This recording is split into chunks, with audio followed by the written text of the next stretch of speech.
Dans la forteresse la plus sophistiquée de l'Indochine française, la victoire n'a pas été remportée par les yeux, mais par les oreilles.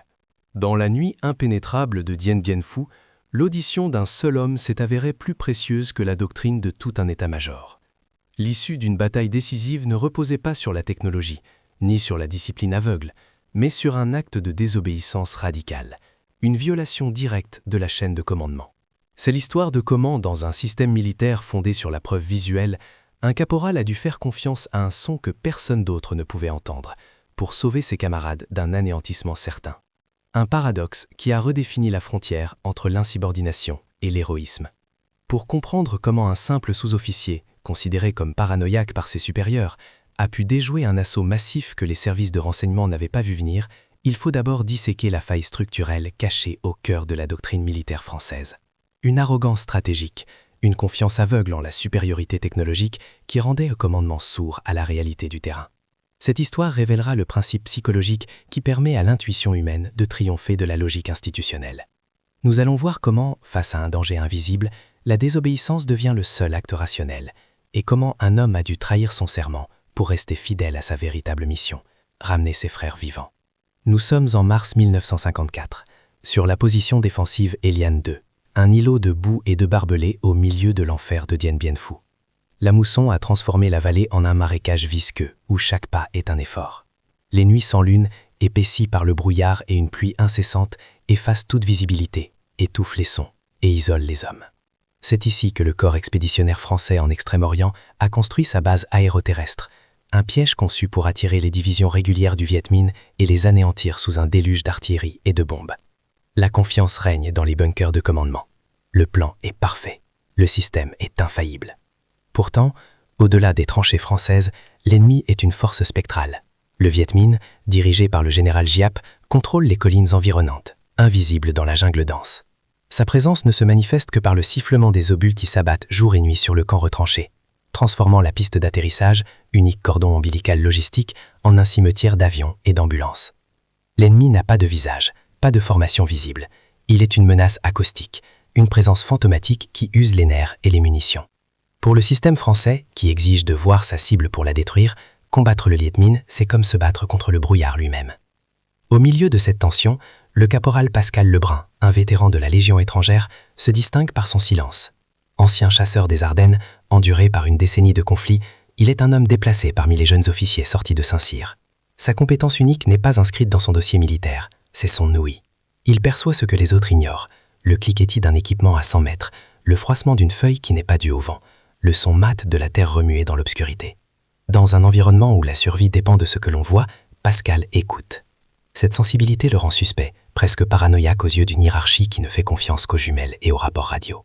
Le système qui emprisonne Pascal est rigide, gouverné par une règle absolue, la confirmation visuelle positive. Cette doctrine s'applique surtout aux 4 mitrailleuses antiaériennes M2 de calibre 50, des armes stratégiques positionnées sur Eliane II. Leur utilisation contre des cibles terrestres est formellement interdite sans l'autorisation d'un officier, et cette autorisation ne peut être donnée qu'après avoir observé une menace massive justifiant une telle dépense de munitions. Ouvrir le feu sans cible visible est un acte d'insubordination passible de la cour martiale. Pour Pascal, le conflit est interne et insoluble. Ses oreilles lui crient que la mort approche, mais le règlement exige que ses yeux le confirment. Et dans cette nuit d'encre, ses yeux ne voient rien. Cette nuit-là, la pluie tombe avec une violence inhabituelle, masquant le monde sous un rideau d'eau et de boue. Le silence radio est total, protocole oblige. Pascal est de garde, le visage tendu, chaque muscle concentré sur les sons de la nuit. Soudain, il l'entend. Sous le martèlement de l'averse, un autre rythme, plus bas, plus sourd. Un bruit de succion, régulier, multiplié par des milliers. Un son d'une armée de fantômes rampant dans la boue, se rapprochant mètre par mètre. Un son que la technologie ne peut détecter, que ses camarades attribuent à la fatigue et au vent. Mais Pascal sait, c'est le bruit de l'assaut final. Une vague humaine silencieuse que le commandement français croit encore à des kilomètres. Il est seul avec cette certitude, face à un système qui le déclare aveugle et fou. Le camp retranché de Dien Bien Phu, en ce mois de 1954, est un acte de foi et d'arrogance gravé dans la boue. La position Eliane II n'est plus une colline, mais une plaie ouverte sous le ciel gris du Tonkin. La mousson a commencé, noyant les tranchées, transformant la terre rouge en une mélasse gluante qui aspire les hommes et le matériel. La nuit, la visibilité est nulle, un mur d'encre, où la pluie et le brouillard étouffent les sons et isolent les postes de combat les uns des autres. La survie dépend entièrement d'une unique piste d'atterrissage, martelée sans relâche par l'artillerie Viet Minh. Chaque caisse de munitions, chaque ration, chaque évacuation médicale est un pari contre la mort, un défi logistique qui rend chaque balle plus précieuse que l'or. Le système qui gouverne cet enfer est un monstre à deux têtes. D'un côté, la doctrine rigide de l'armée métropolitaine, forgée dans les académies de Saint-Cyr, obsédée par la hiérarchie, les plans et la discipline formelle. De l'autre, l'expérience pragmatique et brutale des troupes coloniales et de la Légion étrangère, des hommes qui comprennent l'ennemi et le terrain. Mais la première tête domine. Les ordres descendent du poste de commandement central, froid et théorique. L'initiative individuelle est vue avec suspicion, considérée comme une rupture de la cohésion. Le soldat n'est pas un capteur, mais un effecteur. Il n'est pas là pour penser, mais pour obéir, pour exécuter un plan conçu par des esprits jugés supérieurs. Au cœur de cette doctrine réside une certitude. La supériorité technologique et stratégique française est absolue. Dien Bien Phu a été conçu comme un piège, une base aéroterrestre, destinée à attirer les divisions régulières du général Giap pour les anéantir dans une bataille rangée. Le commandement est convaincu que la puissance de feu de son artillerie et le soutien de son aviation briseront n'importe quel assaut. Cette logique repose entièrement sur des données quantifiables et vérifiables, des rapports de patrouille, des photographies aériennes quand le ciel le permet, et surtout le contact visuel direct. Pour le système, une menace qui ne peut être vue n'existe tout simplement pas.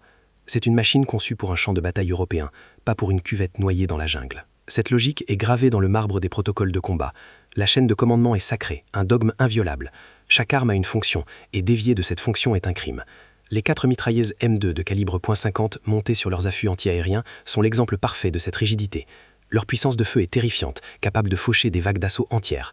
Mais elles sont classées comme armes de défense anti-aérienne. Leur usage contre des cibles terrestres est formellement interdit, sauf sur autorisation expresse d'un officier. Et cette autorisation est elle-même soumise à une condition inflexible, la confirmation visuelle positive d'une menace massive justifiant une telle dépense de munitions. Le non-respect de cette règle entraîne des conséquences implacables. Les munitions sont la ressource la plus critique du camp retranché. Chaque cartouche est comptée. Ouvrir le feu sans cible confirmée est considéré comme un acte de sabotage, un gaspillage criminel passible de la cour martiale. La nuit, le silence radio est la norme pour éviter le repérage ennemi, ce qui isole encore plus les positions. Un soldat qui croit détecter une menace non visible n'a aucun moyen de la communiquer efficacement. Il est seul, pris au piège entre son instinct de survie et un règlement qui le condamne à l'inaction. Le système, conçu pour organiser la défense, devient une cage qui paralyse ses défenseurs au moment le plus critique. Au-delà des règles écrites, une culture opérationnelle complexe renforce cette paralysie. Une tension sourde existe entre les jeunes officiers de carrière, imbus de leur formation théorique, et les sous-officiers vétérans comme Pascal, dont la connaissance est empirique, viscérale. La débrouillardise est tolérée, voire encouragée, mais seulement dans les limites de l'ordre reçu. L'insubordination directe, la remise en cause d'une instruction est le péché capital. Elle brise non seulement la discipline, mais aussi le pacte de confiance qui lie les hommes. Celui qui désobéit et échoue n'est pas seulement puni par la hiérarchie, il est ostracisé par ses frères d'armes, marqué au fer rouge de la folie ou de la lâcheté. Le pouvoir réel est concentré à des kilomètres des premières lignes, dans le bunker de commandement du colonel de Castries. C'est de là que tout est décidé. La distribution des munitions, l'orientation des tirs d'artillerie, l'envoi des secours. Pour le légionnaire dans sa tranchée, le commandement est une entité lointaine et omnipotente dont les décisions sont des questions de vie ou de mort. Cette structure centralisée est perçue comme la seule chose qui empêche la désintégration totale. Remettre en question, c'est scier la branche sur laquelle on est assis. L'alternative à ce système rigide n'est pas l'autonomie, mais le chaos, l'anéantissement certain face à un ennemi discipliné et coordonné. L'équilibre apparent de la bataille renforce cette conviction. Les forces françaises sont retranchées, subissent les bombardements mais repoussent les assauts. Le Viet Minh contrôle les hauteurs, invisible mais prévisible dans sa stratégie. Chaque nuit amène son lot d'attaques, chaque matin voit les lignes françaises tenues, bien qu'affaiblies. Cette routine macabre conforte le commandement dans sa croyance que le schéma de la bataille est connu et maîtrisable. Le système, malgré ses failles évidentes, semble fonctionner. Il plie mais ne rompt pas. Cette solidité de façade est la principale défense psychologique des hommes, un rempart contre la terreur et le désespoir qui rongent les âmes dans la boue de Dien Bien Phu. Pourtant, le système est construit sur un point aveugle fondamental. La doctrine de la confirmation visuelle, si logique sur le papier, est une condamnation à mort dans un environnement où l'ennemi maîtrise l'art du camouflage et de l'infiltration nocturne. L'arrogance du commandement lui interdit d'imaginer que le Viet Minh puisse orchestrer une manœuvre d'une ampleur et d'une discrétion telle qu'elle échappe à toute détection conventionnelle. En faisant une confiance aveugle à la technologie et aux rapports formels, le système a désappris à écouter. Il est devenu sourd aux murmures du champ de bataille, aux informations primaires que les sens d'un soldat aguerri peuvent capter. Il est devenu une machine réactive, incapable d'anticiper une menace qui ne rentre pas dans ses schémas. Pascal Lebrun n'était pas né soldat, il était né chasseur. Son berceau fut les forêts denses et silencieuses des Ardennes, un royaume de brume et de patience où le silence a son propre langage. Son père, un homme taciturne et dur, lui avait enseigné la leçon fondamentale. On ne traque pas le gibier avec les yeux, mais avec les oreilles. Le craquement d'une branche morte sous un poids qui n'est pas celui du vent, le froissement d'une fougère qui trahit un passage, le silence soudain et absolu qui précède le mouvement. C'est là, dans cette cathédrale de verdure, que son ouïe s'est aiguillée, devenant moins un don qu'un outil de survie. Cette éducation primitive lui a inculqué une méfiance viscérale pour l'évidence visuelle, la certitude que les plus grands dangers sont ceux que l'on entend bien avant de les voir. Il a rejoint la Légion étrangère non par patriotisme, mais par fuite. Fuite d'un deuil, d'un monde civil dans les bruits confus et la logique absurde l'oppressait. Il cherchait un refuge dans la structure claire et implacable de la vie militaire, un univers où les ordres étaient simples et le but, la survie, était tangible. Cependant, il a vite compris que la Légion, malgré son pragmatisme brutal, était enchâssée dans la machine rigide et bureaucratique de l'armée française. La discipline sensorielle qui faisait de lui un prédateur hors pair dans ses forêts natales devint une source de friction constante. Sa nature silencieuse, son attention flottante tournée vers les sons imperceptibles, était perçue comme de la distraction, voire de l'arrogance. Il était un loup dans une bergerie, un étranger, même au sein de cette fraternité d'exilés. Le caporal Lebrun est un homme d'une économie de mots presque maladive. Il n'explique pas, il ressent. Il n'analyse pas, il perçoit. Son silence n'est pas un vide, mais une intense concentration, un traitement constant des informations acoustiques que le monde émet. C'est là que réside sa plus grande faille, son incapacité à traduire ses perceptions dans un langage que le système peut comprendre et accepter. Il ne présente pas de rapport structuré, mais des avertissements bruts, instinctifs. Quelque chose approche, ou le silence n'est pas bon. Dépourvues de preuves visuelles, ses intuitions sont systématiquement classées comme des crises de paranoïa ou de la fatigue de combat. Ces hommes le respectent pour son courage, mais se méfient de ses prémonitions inquiétantes, le laissant seul avec les fantômes que ses oreilles convoquent. Cette compétence n'était pourtant pas une hallucination. Quelques mois plus tôt, près de la rivière Noire, c'est lui qui avait figé sa patrouille en plein jour, alerté par le cliquetis métallique à peine audible de culasses que l'on arme de l'autre côté d'une colline. L'embuscade Viet Minh avait été déjouée, et des vies sauvées. L'incident lui avait valu une citation et le surnom de « chouette ». Mais le système, tout en reconnaissant le résultat, avait refusé de valider la méthode. Son acte fut enregistré comme un coup de chance, un instinct de vétéran inexplicable. Cette validation ambiguë renforça sa conviction intime tout en creusant le fossé qui le séparait de la logique militaire. Il savait qu'il avait raison, mais il ne disposait d'aucun moyen de le prouver, transformant son don en une malédiction solitaire. Le conflit latent entre Pascal et le système s'incarne dans la personne du lieutenant Dubois, un jeune officier ambitieux, fraîchement sorti de Saint-Cyr, pour qui la guerre est une science exacte régie par des manuels. Pour Dubois, Lebrun est une relique d'un autre âge, un sous-officier têtu dont les méthodes empiriques sont une menace pour la discipline. Un soir, Pascal signale un son faible et rythmé, comme celui de pelle frappant l'intermeuble, très loin dans la nuit. Le lieutenant balaye l'horizon avec ses puissantes jumelles infrarouges, ne voit rien, et rejette l'alerte avec un mépris à peine voilé. « Caporal, nous nous battons avec des faits, pas avec les histoires de fantômes de votre grand-mère. Restez à votre poste et suivez le protocole. La fracture est désormais personnelle et irréparable. » Le dilemme déchire Pascal de l'intérieur. Toute son existence, des forêts de son enfance à la boue de l'Indochine, repose sur un unique principe. Fais confiance à tes sens, car ils sont les seuls garants de ta survie. Mais sa vie de légionnaire, son serment, son devoir de protéger ses camarades sont régis par un principe contraire. Obéis à la chaîne de commandement, car elle est la seule garante de la cohésion et de la victoire. Désobéir, c'est risquer la cour martiale, le déshonneur et potentiellement semer un chaos fatal. Obéir, c'est ignorer l'alarme stridente qui hurle dans son esprit, c'est conduire sciemment ses frères vers un massacre qu'il est le seul à entendre venir. Il est pris au piège entre deux fidélités, être un soldat discipliné ou un gardien efficace. Le système exige qu'il choisisse, mais ne lui permet pas d'être les deux. Ce conflit n'est pas une abstraction philosophique, il a le visage des jeunes soldats qui partagent sa tranchée. Il voit leur confiance naïve dans les ordres venus d'en haut, leur foi dans un système qu'il sait aveugle et sourd.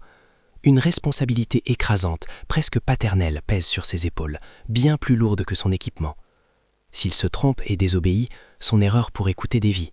S'il a raison et qu'il obéit, leur mort sera une tache indélébile sur sa conscience. La doctrine militaire lui offre une porte de sortie facile. Exécuter les ordres, la responsabilité incombera aux officiers.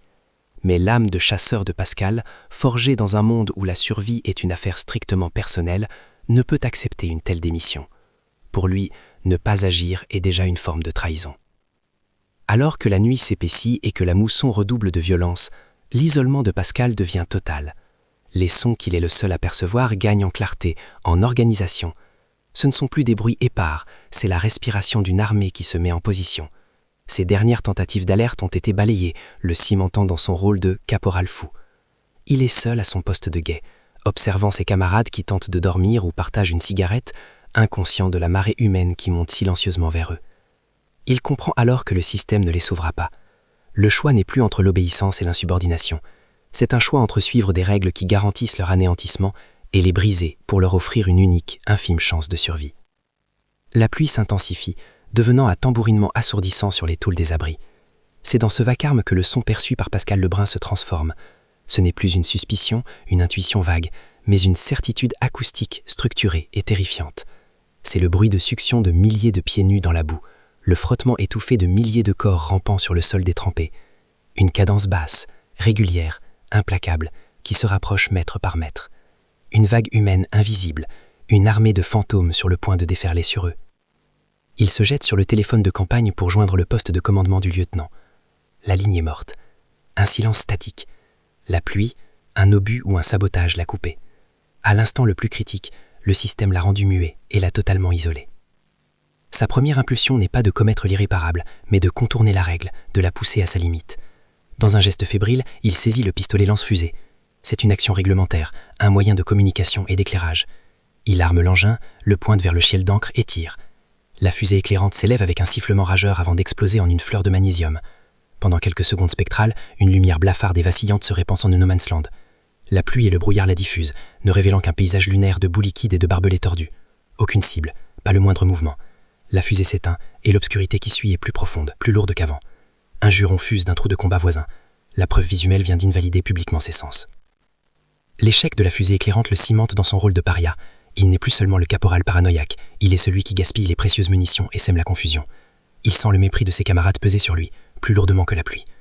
Pourtant, le son de l'armée en approche est désormais plus proche, plus net. Il peut presque distinguer des bruits individuels sous le rythme collectif. Le cliquetis d'un équipement métallique contre une roche, le bruit sourd d'hommes se laissant tomber dans des cratères d'obus pour progresser à couvert.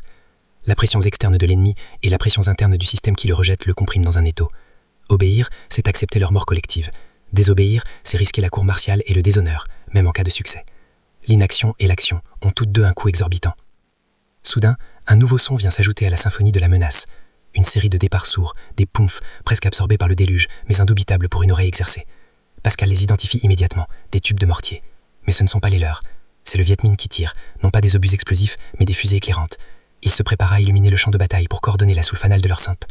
C'est la dernière étape du protocole d'attaque. Il sait qu'il ne lui reste plus que quelques secondes, une minute tout au plus, avant que l'enfer ne se déchaîne. L'ennemi impose désormais son tempo, tandis que le commandement français reste aveugle et sourd, enfermé dans sa certitude. Le système n'est plus seulement en retard, il est déjà vaincu. Pris de panique, Pascal commet sa première infraction majeure. Il abandonne son poste de guet. Il court, glissant et tombant dans la tranchée transformée en torrent de boue, vers l'abri de commandement du lieutenant Dubois. Il fait irruption à l'intérieur, dégoulinant et haletant, bousculant la sentinelle. Il crie son avertissement, décrivant les bruits de reptation, les tirs de mortier ennemis. Le lieutenant Dubois, penché sur une carte sous la lumière d'une lampe à pétrole, lève des yeux glacials de fureur. « Caporal Lebrun, vous avez abandonné votre poste en pleine alerte. Vous violez le protocole. Vous êtes fou. Retournez immédiatement à votre position où je vous fais mettre fer. » La porte du système vient de se refermer sur lui avec la violence d'un verdict. Il est seul. Alors que Pascal se tient dehors, anéanti par ce refus, le ciel s'embrase. Mais ce n'est pas la lumière blanche des fusées françaises.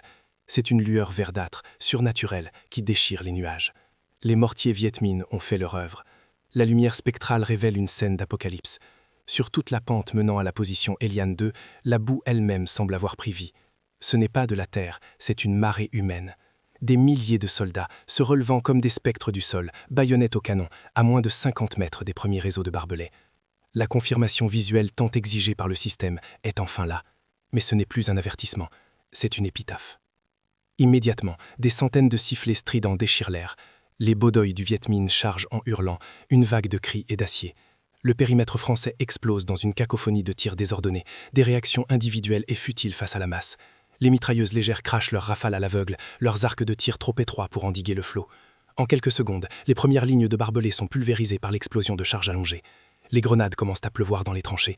Le système défensif, conçu pour une riposte coordonnée et centralisée, s'effondre en une multitude de duels désespérés pour la survie. La doctrine a échoué. Seul le chaos règne désormais. Pascal rampe à toute vitesse vers son poste, esquivant les balles crassantes et les éclats d'obus. Il voit le carnage.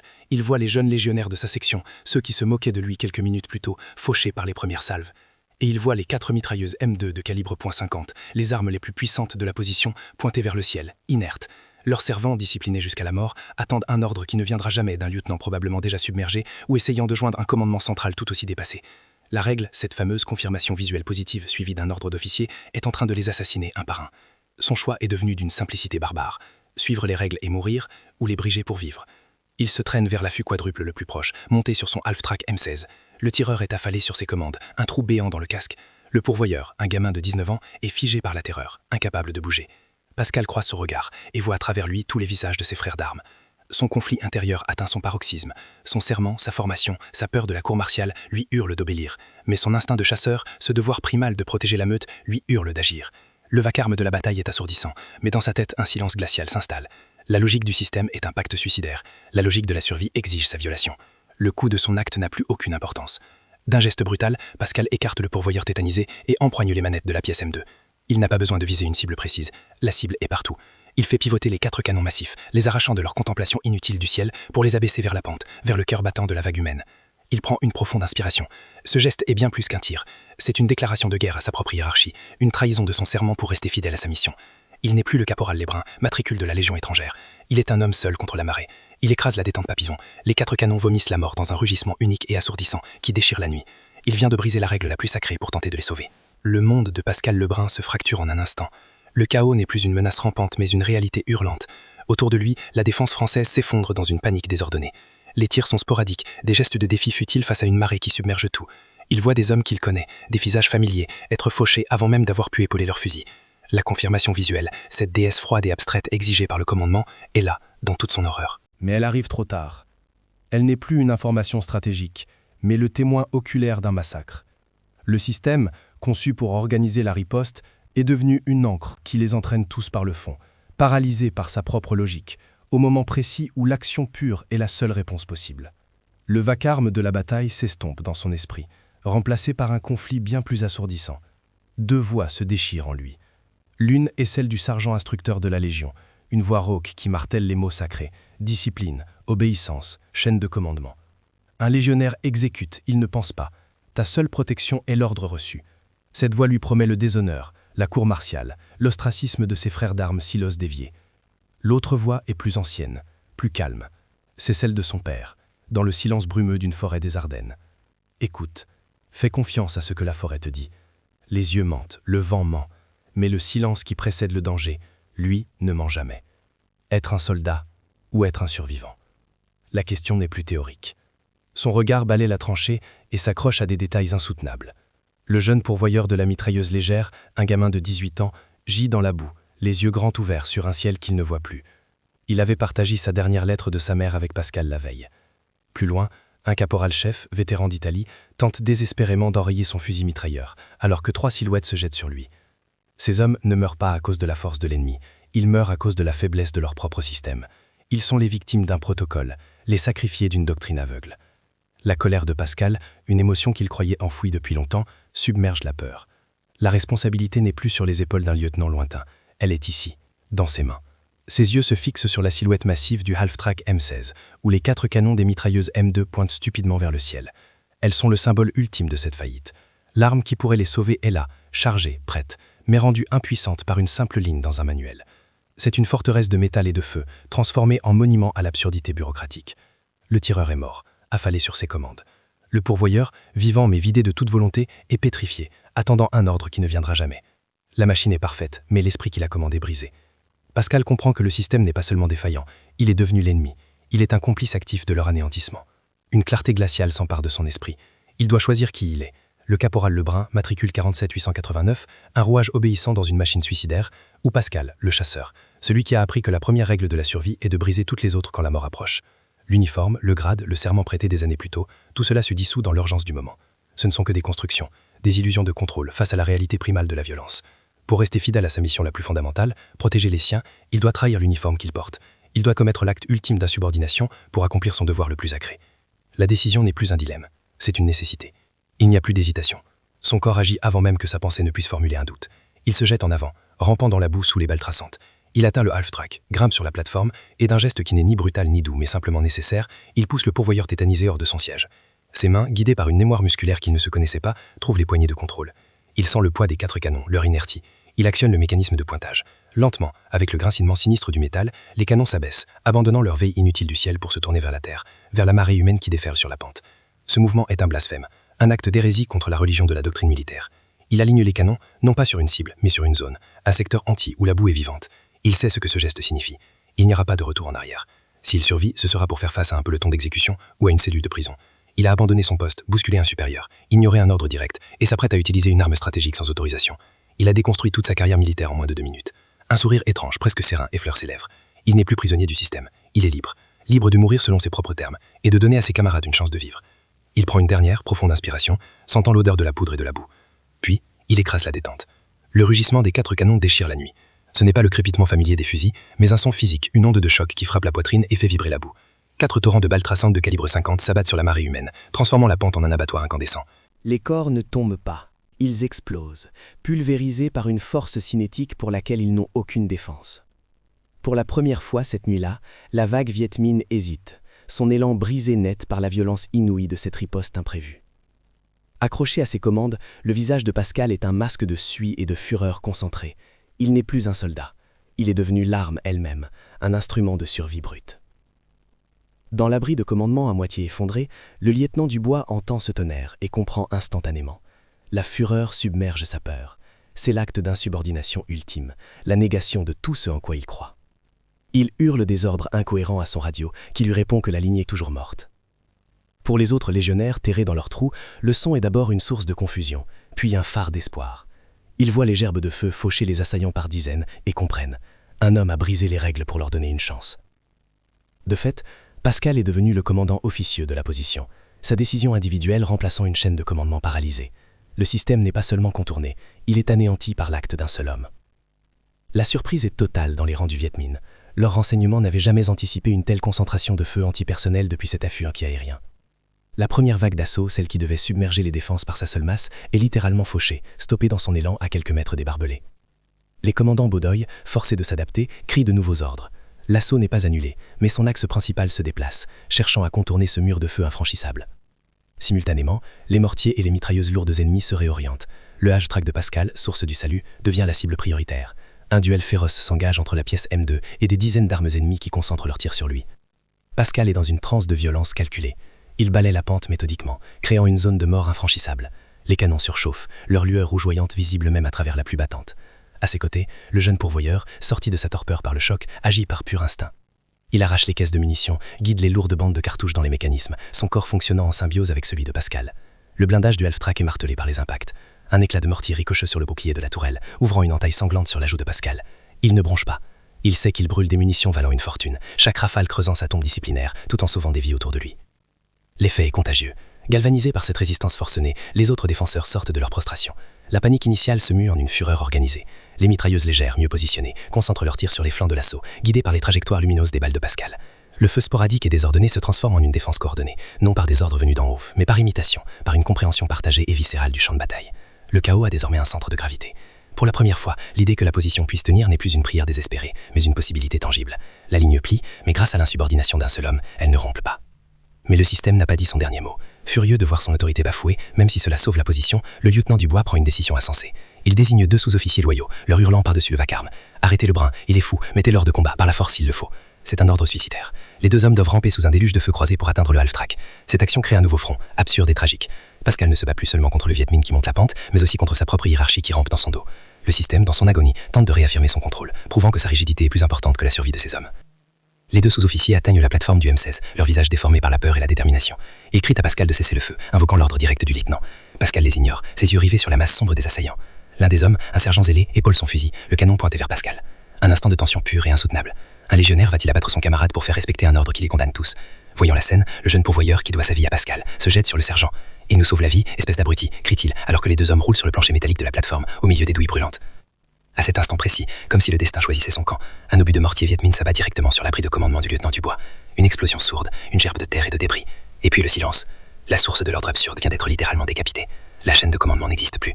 Il ne reste que la réalité brute du combat. Sentant une faille dans la défense, une dernière vague d'assaut, la plus désespérée, se lance à l'assaut des barbelés. Libéré de la menace dans son dos, Pascal pivote les canons et vide ses dernières bandes de munitions dans cette charge finale. Le rugissement des M2 s'élève une dernière fois, un cri de défi total avant de s'éteindre.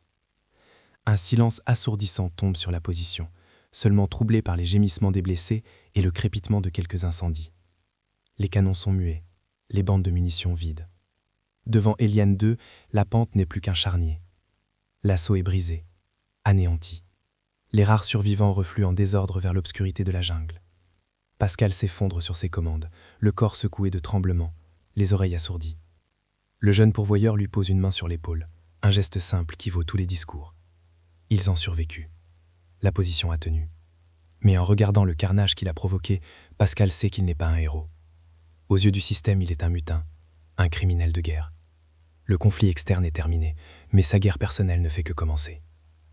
L'aube se lève sur une scène de désolation. Sur les pentes d'Eliane 2, des centaines de corps gisent dans la boue, témoins silencieux de l'assaut brisé. Le rapport officiel qui remontera la chaîne de commandement sera un chef-d'œuvre de fiction bureaucratique. La mort du lieutenant Dubois, tué par un obus de mortier, est une aubaine tragique. Elle permet de clore le dossier sans avoir à enquêter sur son dernier ordre insensé. L'insubordination du caporal Lebrun est absorbée par le chaos, effacée des registres. Le système, incapable d'admettre sa propre faillite, attribue la victoire à la résilience héroïque des troupes et à la flexibilité du commandement. Pascal n'est ni puni, ni récompensé. Il devient un fait gênant, une anomalie que la machine doit oublier pour continuer à fonctionner. Aux yeux de la hiérarchie survivante, Pascal Lebrun n'est pas un sauveur, mais un dangereux précédent. Un homme qui a prouvé que la désobéissance pouvait être plus efficace que l'ordre. Il est discrètement muté, éloigné du théâtre principal des opérations, sa présence rappelant une vérité trop inconfortable. Mais pour les légionnaires qui ont survécu dans la tranchée cette nuit-là, une nouvelle règle, informelle et sacrée, est née. Ils se mettent à écouter les vétérans, à faire confiance à l'instinct plus qu'au manuel. La légende de Chouette, le caporal qui a trahi son serment pour honorer sa mission, se propage à voix basse. Il porte seul le poids de sa décision. Le salut de ses frères, payé par le sang de centaines d'ennemis, et la rupture de son propre code. Le haut commandement à Dien Bien Phu analyse le rapport sur Eliane 2 et y voit la confirmation de sa stratégie. Une victoire défensive coûteuse mais décisive. La faille structurelle, cette doctrine de la confirmation visuelle qui a failli tous les condamnés, n'est jamais identifiée.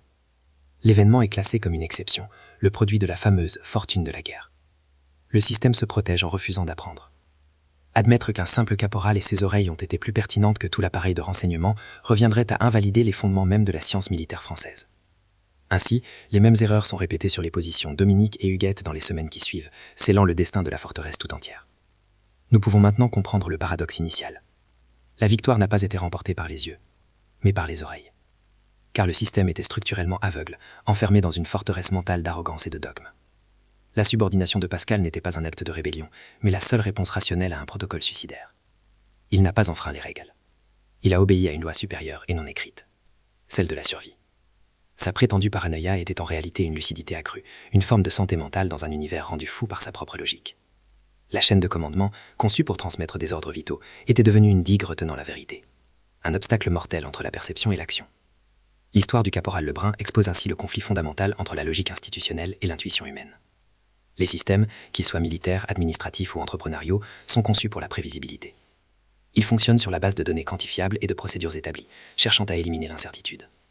Or, la réalité, surtout en temps de crise, est intrinsèquement ambiguë, chaotique et imprévisible. Elle émet des signaux faibles qui ne correspondent à aucune catégorie préétablie. Dans ces moments critiques, la plus grande force du système, sa rigidité, devient sa faiblesse fatale. Il filtre et rejette les informations vitales simplement parce qu'elles ne sont pas présentées dans le format attendu, déclarant fou celui qui les perçoit. La thèse finale n'est donc pas une leçon de stratégie militaire, mais un principe universel de survie et d'adaptation. La véritable résilience d'une organisation ne réside pas dans la perfection de ses règles, mais dans sa capacité à tolérer leur violation par le jugement humain, lorsque ces règles cessent de servir leur objectif premier. Le protocole le plus dangereux est celui qui ne peut être remis en question. L'acte de loyauté le plus profond est parfois un acte de désobéissance, une trahison de la lettre de la loi pour en honorer l'esprit.